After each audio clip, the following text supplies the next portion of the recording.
آپ کہتے ہیں نیند ہے میں کیا کروں؟ میں آپ سے پوچھتا ہوں، آپ 2000 روپے کا ٹکٹ خریدیے ٹرین کا، آپ 10-15 ہزار روپے کا ٹکٹ خریدیے ہوائی جہاز کا، آپ کی رات کو 4 مرتبہ آنکھ کھلے گی نماز اس جو ہے ایئرپورٹ جانے کے لیے، ٹرین پکڑنے کے لیے، آپ کو شاید نیند پکی آئے گی نہیں، اس خیال سے کہ ٹرین نکل جائے، میں نے پیسے لگایا ہے۔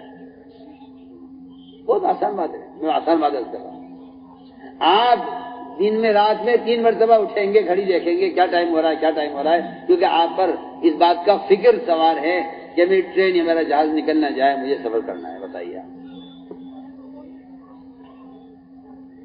اور وہ نماز جس کو ضائع کرنے پر ایک حکم جہنم میں جلنا ہوگا، اس نماز کے ضائع ہونے کی آپ کو کوئی پرواہ نہیں۔ میرے انتہائی محترم بزرگوں، دوستوں، عزیزوں، اللہ رب العزت نے کائنات کو امتحان کی جگہ بنایا ہے۔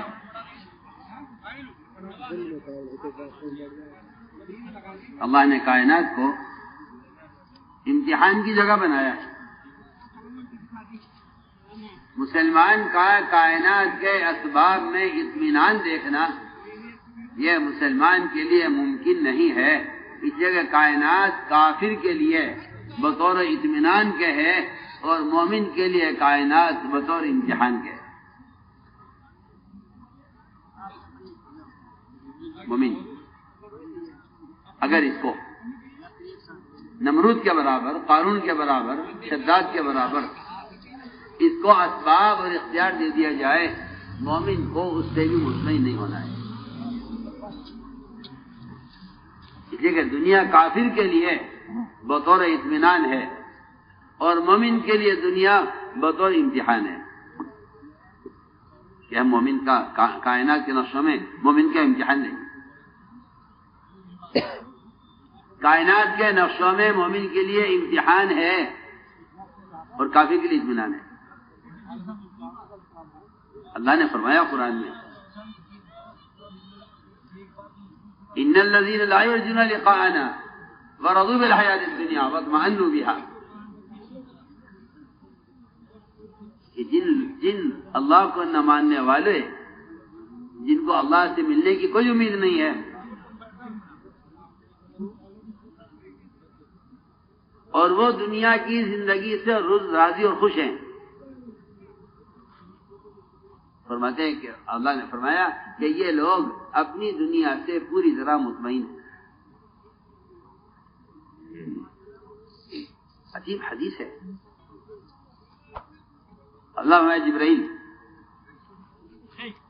جبرائیل جب کوئی مسلمان نیک بندہ مجھ سے دعا مانگے تو جبرائیل اس کی حاجت پوری مت کرنا،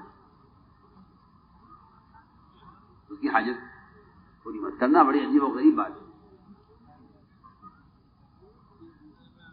جب کوئی میرا نیک بندہ مجھ پر ایمان لایا، میرے رسول پر ایمان لایا، نماز پڑھتا ہے، روزہ رکھتا ہے، حج کرتا ہے، زکات دیتا ہے، بڑا دیندار آدمی ہے، اگر وہ دعا مانگے اور مجھ سے کسی حاجت کا سوال کرے تو جبرائیل اس کی حاجت پوری مت کرے۔ اور اگر کوئی میرا دشمن، میرے نبی کا دشمن، میرے دین کا دشمن، اگر وہ کوئی دعا مانگے اور دعا میں مجھ سے کسی حاجت کا سوال کرے تو اس کی دعا کے شروع ہوتے ہی اس کی حاجت پوری کر دے۔ میں بہت ہی آپ سے ضروری عبادت کر رہا ہوں۔ مسلمان اس پریشانی میں ہے، مسلمان اس پریشانی میں ہے کہ جب اللہ تعالیٰ نے مجھ سے وعدہ کیا ہے کامیابی کا، تو پھر یہ کیا بات ہے؟ جو لوگ نہیں مانتے وہ تو کامیاب اپنے ہتھیاروں میں، اپنے سامانوں میں، اپنے اسباب میں، اپنی تجارت میں، اپنی زراعت میں، اور دنیا اللہ تعالیٰ ان کو بکھیر کر کھول کر دے رہے ہیں، اور ہم یہاں تک بات پہنچ چکی ہے۔ میں آپ سے بہت اہم بات کر رہا ہوں، بات یہاں تک بگڑ چکے ہیں مسلمان کی کہ مسلمان یہ کہتا ہے کہ مجھے بھی اب انہی کی طرح ان کا راستہ پکڑ لینا چاہیے، کیونکہ یہ لوگ کامیاب ہیں، ہم ناکام ہو رہے ہیں۔ مسلمان یہاں تک پہنچ گیا، مسلمان اب یہاں پہنچ گیا ہے کہ مجھے بھی انہی کی گیل، مجھے بھی انہی کا راستہ پکڑ لینا چاہیے۔ میں آپ سے بہت سال کی بات کر رہا ہوں، ایک مسلمان کا بے دینی اختیار کرنا اس دھوکے میں ہے کہ یہ لوگ کامیاب ہو رہے ہیں، ہم ناکام ہو رہے ہیں۔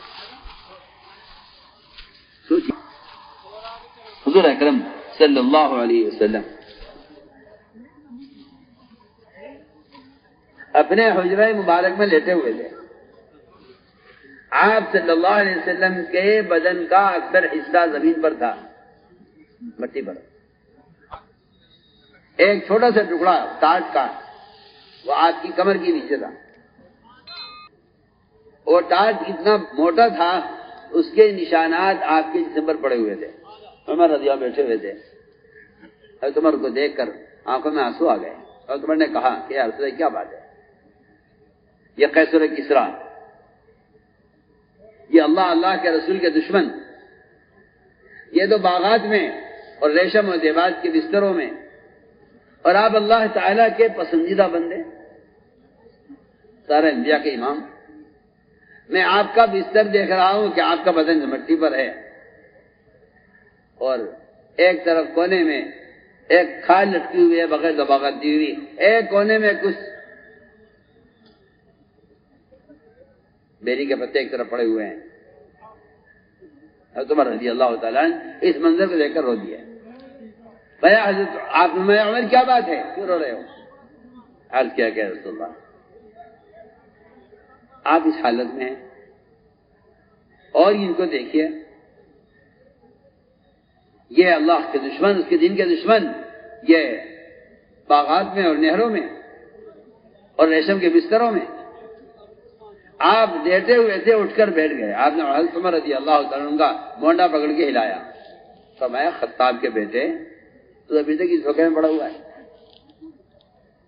خطاب کے بیٹے تو ابھی تک اس دھوکے میں پڑا ہوا ہے۔ اولئک عجلت لهم طیباتهم، ارے یہ تو وہ لوگ ہیں کہ جن کو سارے ابدی نعمتیں دنیا میں دے دی گئی ہیں، ان کی ابدی نعمتیں دنیا میں ہیں، ہماری ابدی نعمتیں آخرت میں ہیں۔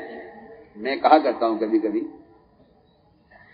ایک مسلمان کا کسی غیر مسلم کی دنیا کو دیکھ کر رشک کرنا، سننا بھائی غور سے بات، ایک مسلمان کا کسی غیر مسلم کی دنیا کو دیکھ کر یہ تمنا کرنا کاش یہ میرے پاس بھی ہوتی۔ یہ ایسا ہے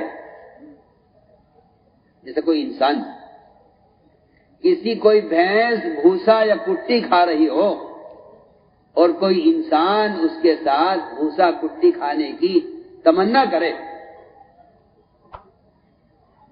سوچیے میں کیا بول رہا ہوں، خدا کی قسم ایک مسلمان کا غیر مسلم کی دنیا کی لالچ اور اس کی تمنا کرنا اس سے زیادہ نہیں ہے کہ آپ ایک بھینس کو کٹی کھاتے ہوئے دیکھیں اور آپ کا دل یہ چاہے کاش میں بھی بھینسے کے ساتھ بھوسا کھاتا، میں بھی ساتھ کٹی کھاتا۔ میں خدا کی قسم کہتا ہوں آپ صلی اللہ علیہ وسلم نے بالکل فتح مکہ کے موقع پر آپ نے یہی مثال دی تھی صحابہ انصار کو، جب آپ نے سارا مال جتنا حنین کا غنائم تھے وہ سارے حنین کے غنائم آپ نے کفار پر، مشرکین پر، اغیار پر خرچ کیے، انصار کو ایک پیسہ بھی نہیں دیا اس میں سے۔ تب آپ نے یہ فرمایا تھا کیا تم یہ نہیں چاہتے کہ یہ بھوسا، بالکل بھوسے کا لفظ ہے روایت کے اندر، روایت میں لعا کا لفظ ہے، لعا کہتے ہیں اس بھوسے کو جس میں سے دانہ نکال لیا جاتا ہے، بھوسا رہ جاتا ہے، بھوسا جانور کھاتے ہیں۔ سن میری بات بہت توجہ سے، آپ نے فرمایا صحابہ سے، انصار سے، انصار کیا اس پر راضی نہیں ہو کہ یہ بھوسا میں ان کو دے دوں؟ جی ہاں سب باتیں میں صاحب کہتا ہوں انہم اللہ کل انعام یاکلون کما تاکل الانعام، آپ قرآن پڑھیے آپ کو پتہ چلے گا کہ یہ بھوسا ان کے لیے ہو جاوے اور تم آخرت کی ابدی نعمتیں لے لو۔ میں عرض کر رہا ہوں ایک مسلمان کا غیر مسلم کو دنیا کے اسباب میں کامیاب دیکھ کر یہ تمنا کرنا کاش یہ ہمارے پاس ہوتا. تو میں آپ سے کہتا ہوں کہ اپنی بات توجہ سننا، میں بہت اہم بات کر رہا ہوں، توجہ سننا. جب آخرت کو نہ ماننے والا مسلمانوں کی ابدی جنت سے مایوس ہے، تو آخرت پر ایمان لانے والا مسلمان غیر مسلم کی وقتی جنت کی حرص کیوں کر رہا ہے؟ ان میں کتنی میں آسان بات کر رہا ہوں. جب آخرت کو نہ ماننے والا مسلمان کی ابدی جنت کی حرص نہیں کر سکتا، لم يدخلوها کہ نہ داخل ہوں گے وہ جنت میں، نہ انہیں جنت کی طمع ہے، انہیں کی جنت کی کوئی امید نہیں ہے. جی ہاں، تو سوچئے تو صحیح میں کیا بول رہا. جب ایک اللہ کو نہ ماننے والا مسلمان کی ابدی جنت کی امید نہیں کر سکتا، تو پھر مسلمان ایک غیر مسلم کی وقتی جنت کی حرص کیوں کر رہا ہے؟ میں یہ بات اس لیے کہہ رہا ہوں، میں یہ بات اس لیے عرض کر رہا ہوں کہ مسلمان نے بے دینی جو اختیار کی ہے وہ دنیا کے نقصان کے ڈر سے اختیار کی ہے.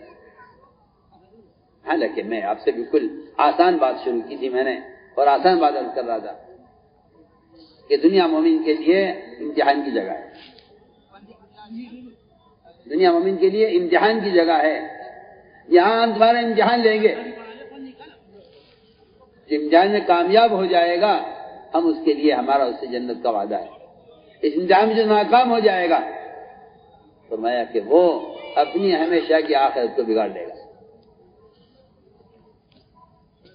تو بات کا خلاصہ یہ ہوا کہ مسلمان کو اس بات کو ذہن سے دل سے نکال دینا چاہیے کہ دنیا ہمارے لیے نہیں تھی، ہمارے لیے دنیا نہیں تھی، ہمارے لیے آخرت ہے. تو میں نے عرض کیا کہ مسلمان جو غلط قدم اٹھا لیتا ہے، یہ کاروبار میں سود کی طرف، یہ تجارت میں جھوٹ کی طرف، یہ عدالت میں ظلم کی طرف، یہ معاشرے میں یہود و نصارہ کی طرف، یہ خرچ کرنے میں غیر مسلموں کے طریقوں کی طرف، صرف اس لیے جا رہا ہے کہ اس کے سامنے آخرت نہیں ہے. یہ چاہتا ہے کہ میں بھی غیروں کی طرح دنیا میں جنت بنا کر میں بھی غیروں کی طرح دنیا کو جنت بناؤں. عجیب عجیب حدیث ہے. فرمایا کہ مومن کی مثال، فرمایا کن فی الدنیا کانک غریب او عابر سبیل. تم دنیا میں ایسے ہو جاؤ جیسا کوئی مسافر کسی درخت کے نیچے تھوڑی دیر سایہ لیتا ہے پھر آگے بڑھ جاتا ہے، منزل ہے ہی نہیں. کہ کوئی آدمی کسی درخت کو چلتے چلتے منزل بنا لے، ناممکن بات ہے. کہ میری منزل یہ ہے کہ نہیں، آپ کی منزل وہاں ہے. اس لیے فرمایا کہ اللہ رب العزت نے کائنات میں جو شکلیں بنائی ہیں یہ ساری شکلیں یہ مومن کے امتحان کے لیے ہیں، مومن کے امتحان کے لیے. اللہ رب العزت ان اسباب میں مومن کا امتحان لیتے ہیں کہ یہ مجھے ان اسباب میں کتنا یاد رکھتا ہے، یہ مجھے ان اسباب میں کتنا یاد رکھتا ہے. یہ مومن کا امتحان ہے اسباب. اگر اللہ اسباب نہ بناتے، اگر اللہ اسباب نہ بناتے اور انسان کے اندر اللہ رب العزت اپنے حکموں کے خلاف تقاضے نہ رکھتے، آپ سوچیے. آپ دو باتیں میں کہہ رہا ہوں. اللہ اگر اسباب نہ بناتے اور اللہ تعالی مومن کے جسم میں اپنے حکموں کے خلاف تقاضے نہ رکھتے، پھر یہ میں کہتا ہوں کہ پھر یہ فرشتہ ہوتا اور فرشتے سے جنت کا کوئی وعدہ نہیں ہے. جنت فرشتوں کے لیے ہے ہی نہیں. فرشتوں نے جنت کو دیکھا، اور اس میں داخل ہونے کے جو راستے تھے ان راستوں کو دیکھا، اس میں بیماریاں، اس میں پریشانیاں، اس میں تکالیف، اس میں ناگواریاں، یہ سب ملی۔ پھر جہنم کو دیکھا فرشتوں نے، جہنم کو دیکھا تو اس میں اس کے راستے میں خواہشات، مال، اسباب۔ فرشتوں نے یہ کہا ہے اللہ اس جہنم میں تو سب جائیں گے، اس جنت میں تو کوئی بھی نہیں جا سکے گا۔ فرشتوں نے یہ کہا کہ یہ جنت ہمارے لیے بنی ہے کیونکہ ہم ہر وقت اللہ تعالیٰ کی یاد میں اور اللہ تعالیٰ کی عبادت میں مشغول رہتے ہیں۔ اللہ نے فرمایا نہیں، جنت تو میرے ان مومن بندوں کے لیے ہے جنت تو میرے ان مومن بندوں کے لیے ہے جو میرے حکم پر اپنے بدن کے تقاضوں کو قربان کرتے ہیں۔ میں آپ سے بہت ہی ضروری بات کرتا ہوں، خواہشات کا پورا کرنا ابدی نعمتوں کو ضائع کر دیتا ہے، خواہشات کو کچلنا ابدی نعمتوں کو باقی رکھے گا۔ جو آدمی وقت خواہش کو پورا، مولانا صاحب کا بیان ہے، شاید میوات کے جلسے کا بیان ہے، میوات کے جلسے کا بیان مولانا صاحب کا مجھے یاد آ گیا۔ عجیب بات فرما رہے، عجیب بات فرما رہے، بڑی مزے کی بات ہے، بہت دھیان، مگر تم چلت پھر اتنی ہو رہی ہے، میں کیا بات کروں تمہارے سے، بتاؤ کیوں کھڑے یہ لوگ؟ دھیان ہی نہیں ہے تمہارا، توجہ ہی نہیں ہے تمہاری۔ میں کتنے مزے کی بات سنانا چاہ رہا حضرت کی، سنو دھیان سے، بہت دھیان سے سنو، بہت دھیان سے۔ فرماتے تھے ان میواتیوں سے، تیرے پاس ایک بوری گیہوں ہے، جی ہاں، مثال دے رہے حضرت، بہت اچھی مثال، تیرے پاس ایک بوری گیہوں ہے، اگر تو صبر کر کے اس ایک بوری گیہوں کو مٹی میں ملا دے اور اس کی تو قربانی دے دے تو تیری ایک وقت کی تو خواہش قربان ہوگی، لیکن اس کھیتی سے جو دانا اگے گا اس میں تیرے کتنے مسئلے حل ہو جائیں گے کہ جی کٹائی ہونے دو، بچے کی شادی بھی ہو جائے گی، مکان ہی بن جائے گا، کھانے کو ہی مل جائے گا۔ اگر اس بوری کو کھا کر ختم کر دے تو یہ اس کا خاندان بھوکا مرے گا، اور اگر اس بوری کو کھا کر ملا دے، اس بوری سے زراعت کر لے، زمیندارہ کر لے، کاشت کر لے اس بوری کی، تو فرماتے تھے کہ اس وقتی خواہش کے پورا ہونے کی وجہ سے تیری خواہشات ساری پوری ہوں گی اور آئندہ بھی پوری ہوتی رہیں گی۔ آئندہ جو زمین سے دانہ نکلے گا اس میں سے تجھے صرف ایک بوری چاہیے، باقی 100 بوریاں تو کھائے گا، کھلائے گا اور اسے بیچ کر اپنا کام چلائے گا۔ فرماتے تھے کہ یہ بالکل مثال ہے دنیا کے اور آخرت کی۔ دنیا کو حرث الآخرہ کہا ہے، دنیا آخرت کی کھیتی ہے۔ وہ قرآن صاحب فیصلہ کر دیا ہے کہ جو دنیا میں رہ کر آخرت کو چاہیں گے ہم ان کو دنیا میں بھی دیں گے، آخرت میں بھی دیں گے، اور جو دنیا میں رہ کر دنیا کو چاہیں گے ہم ان کو دنیا میں دیں گے، آخرت میں ان کا کوئی حصہ نہیں ہوگا، کوئی حصہ ان کا نہیں ہوگا۔ کیا بات! من کان یرید حرث الآخرۃ نزد له فی حرثہ ومن کان یرید حرث الدنیا نؤتیہ منها وما له فی الآخرۃ من نصیب۔ ایسے لوگوں کا آخرت میں کوئی حصہ نہیں ہے جو دنیا میں خواہشات پوری کریں۔ میں نے عرض کیا کہ اللہ تعالیٰ نے انسان کے جسم میں کچھ تقاضے رکھے، نیند کا تقاضا، نیند کا تقاضا، بھوک کا تقاضا، شہوت کا تقاضا، مال کا تقاضا، اور ان سارے تقاضوں کے خلاف حکم دیے ہیں۔ یہ نہیں کہا تم جو کرتے چاہو کر لو، جتنا کر سکتے ہو کر لو، یہ نہیں فرمایا۔ آپ غور کیجئے، نیند کا تقاضا دیا، نماز فرض کر دی کہ نہیں جی آپ کو اٹھنا پڑے گا۔ جو صاحب یہ خیال رکھتے ہیں کہ نماز جب آنکھ کھلے پڑھ لینا، ایسا آدمی نماز سے محروم ہو چکا ہے۔ یہ نماز سے محرومی ہے.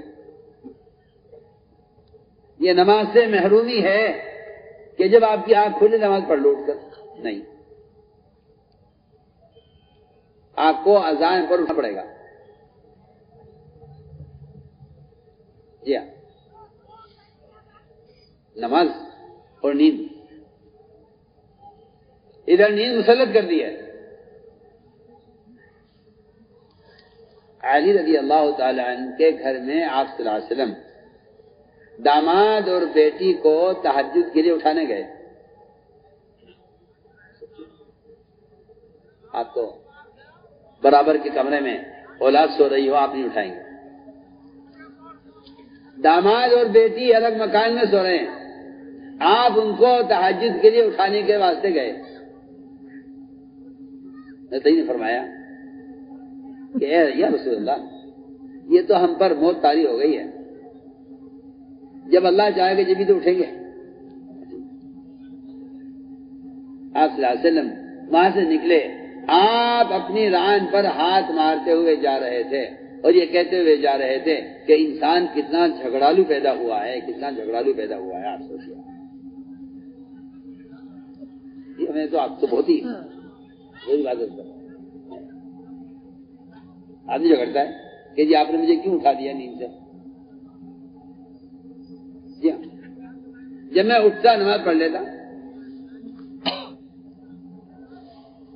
یہ میں وہ تو بہت ضروری بات کرتا ہوں. اللہ نے نیند کا تقاضا رکھا انسان کے جسم میں اور نماز فرض کر دی کہ آپ کو صرف اٹھنا پڑے گا.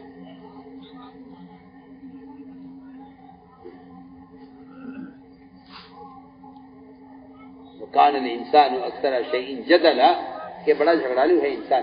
یہ آپ نے فرمایا جب علی نے کہا کہ یا رسول اللہ ہم تو سو رہے ہیں، اللہ نے ہماری روح نکال لی ہے، اللہ جب روح واپس کریں گے جب اٹھیں گے. آپ نے کہا ہاں بات بالکل ٹھیک ہے. میں بہت ہی آپ سے اچھی مثال پیش کر رہا ہوں. تو میں کہ نہیں، یہ کوئی بات نہیں ہے. آپ کہتے ہیں نیند ہے میں کیا کروں. میں آپ سے پوچھتا ہوں، آپ 2000 روپے کا ٹکٹ خریدیے ٹرین کا، آپ 10-15 ہزار روپے کا ٹکٹ خریدیے ہوائی جہاز کا. آپ کی رات کو 4 مرتبہ آنکھ کھلے گی نماز اس جو ہے ایئرپورٹ جانے کے لیے، ٹرین پکڑنے کے لیے. آپ کو شاید نیند پکی آئے گی نہیں، اس خیال سے کہ ٹرین نہ نکل جائے، میں نے پیسے لگایا. بہت آسان بات ہے، میں آسان بات کر رہا ہوں. آپ دن میں رات میں 3 مرتبہ اٹھیں گے، گھڑی دیکھیں گے کیا ٹائم ہو رہا ہے، کیا ٹائم ہو رہا ہے، کیونکہ آپ پر اس بات کا فکر سوار ہے کہ میری ٹرین یا میرا جہاز نکل نہ جائے، مجھے سفر کرنا ہے. بتائیے آپ. اور وہ نماز جس کو ضائع کرنے پر ایک حکم جہنم میں جلنا ہوگا، اس نماز کے ضائع ہونے کی آپ کو کوئی پرواہ نہیں.